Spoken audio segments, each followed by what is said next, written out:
guys, so for today's video is i-share ko naman sa inyo kung paano mag-renew ng driver's license. So una, punta muna kayo sa Google, then search nyo yung LTMS portal. Yan. Then pagka-search nyo, click nyo lang din tong LTMS portal. Yan, ang meaning ng LTMS is Land Transportation Management System. So bakit ba natin kailangan mag-login dito?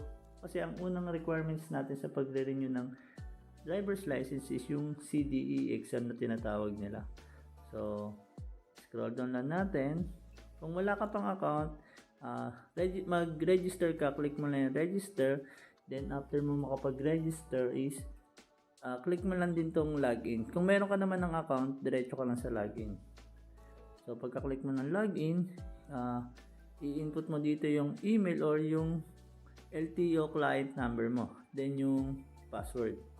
So i-input ko lang sa akin. Wait. Yan. Then pagka sign in mo, ayan ang unang bubungad sa iyo na welcome. Yung pangalan mo dyan, kung ano naman ang pangalan mo, sa akin yan, welcome Arvin. Then, scroll down mo, makikita mo dyan yung digital ID, licensing, vehicle, transaction, violation, document profile. So, itong digital ID, ito yung lisensya natin. Ayan, katulad yung lisensya na hawak mo is naka-digital na yan. So, pwede mo makita dyan yung driver's license mo. So, ayun yung saan, takpan ko lang yung mga information ko. So, ayun yung front ng driver's license ko. Then, ito naman yung back. Makikita mo rin yung back na digital ID mo. Then, ito naman yung QR code ng driver's license natin. Click nyo lang ito sa katabi niya.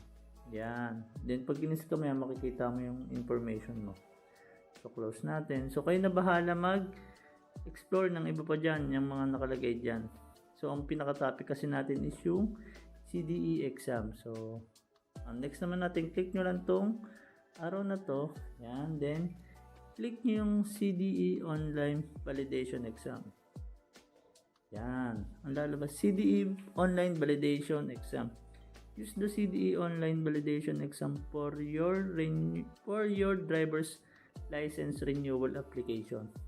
The passing score to create a certificate is 80% or at least 20 correct answer out of 25 questions. There is no time limit to answer the question. So, kailangan nyo maka 80% or 20 pataas para magawan kayo ng certificate. So, pag 20 pababa is bagsak kayo. So, okay lang naman na mag-exam kayo ulit kung bagsak kayo. Then, syempre, mas maganda kung sa inyo, mag-review na kayo. Marami naman sa internet na mga reviewer. So, next natin is, kasi ako nakapag-exam na ako, may lumabas na sa akin 92%. So, next dyan is, scroll down nyo lang, click nyo yung start exam. Yan. Pwede kayo mamili kung English or Filipino yung gusto nyo sagutan. Example, ito Filipino. Yan. Ganyan yung itsura nung exam nyo. So, ano ko lang yung mga question. Bawal yata kasi ipakita yung mga question dyan. Ewan ko lang. Pero itakpan ko na rin. Kayo na bala mag-explore kasi mag-exam naman kayo dyan. Close ko lang Then next naman nun, case na makapasa na kayo, ganito magiging itsura ng ng certificate nyo. Download ulit open ko lang. Yan, ganyan yung magiging itsura ng certificate nyo. Tinakpan ko lang yung mga information ko. Then, mas maganda i-print out nyo na lang yan or i-save nyo sa cellphone mo. Sa cellphone nyo. Para may copy pa rin kayo in case na mabasa or mapunit yung print nyo, meron pa rin kayong copy. Then, ang next step naman natin is yung medical. So, next step naman tayo. So, yun, papunta na ako niyan sa SM Novaliches dahil dun ako magpapa-medical. So, ang open kasi ng SM Novaliches is 10 a.m. So yun, drive muna tayo.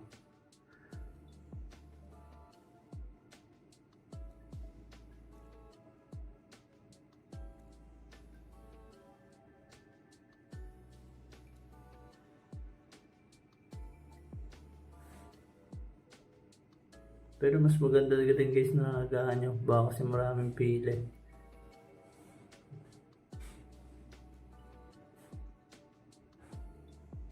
So balitaan ko na lang kayo ulit guys pag nandun na ako. Bye bye. So yan, dito pala ako nagpa-medical sa may sa medical.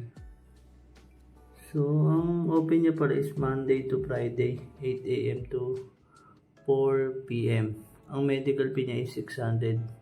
Valid for 2 months na rin siya. Dito lang sa SM City, Novaliches.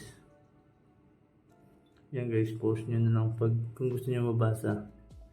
Pero kami mas malapit sa inyo, pwede rin naman doon kayo magpa-medical. Dapat pala accredited siya ng LTO. Yung LTO kasi na itong AGSA, tapat niya lang din yung LTO. Kaya dito na rin ako nagpa-medical. May mura na medical. Dito kasi 600, siguro sa iba is mas mura. Pero dito na pinili ko kasi mas malapit lang dito sa amin.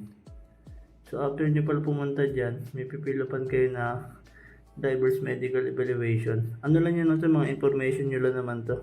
Lalagay nyo lang kung may mga sakit kayo, ganun lang. So waiting din ako sa result na laban nandyan ako. Then after ko makuha yung result, ito pumunta naman ako sa LTO para magbayad ng yung fee na 585. Then after ko magbayad yan, waiting naman ako natawagin. Ako lang pala mag-isa niyan dyan. Kasi binalikan ko lang eh. Kasi may inuna lang ang puntahan. So bumalik na lang ako. Binayaran ko pala dyan 585. Then after ko maghintay dyan, tinawag na ako. Yan, nakuha ko na yung driver's license ko. Kaso papel pa rin. Wala pa daw na card eh. Hindi pa nila hanggang alam kung kailan. So thank you guys.